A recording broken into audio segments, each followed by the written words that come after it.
Any international arrival landing in the U.S. must have evidence of a negative COVID-19 test, taken no more than 72 hours before departure, including U.S. residents.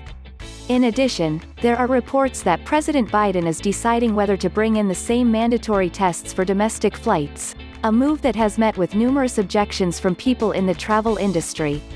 At the moment, domestic air passengers have to acknowledge, via an online questionnaire, that they aren't showing or feeling any symptoms of COVID-19, but no tests are necessary. As reported by USA Today, additional checks take place at some airports and with some carriers. Frontier take temperature checks of boarding passengers and Los Angeles Airport screens passengers.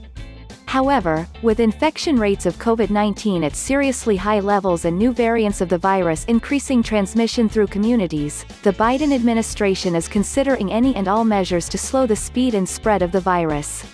Martin Cetron, director of the CDC's Division of Global Migration and Quarantine, told reporters that, "We are actively looking at it. It is unclear who would police a domestic COVID-19 testing requirement. Airlines are responsible for checking the requirement for international travelers, although Hawaii offers some indication of how it could work." Since October 2020, arrivals from mainland U.S. have needed a negative COVID-19 test in order to bypass quarantine.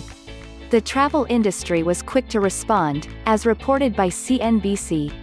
The U.S. Travel Association, which represents Airbnb, large hotel chains and airports, called the plan unworkable, because testing varies so dramatically across the country and many industry professionals fear that it would further preclude people from traveling.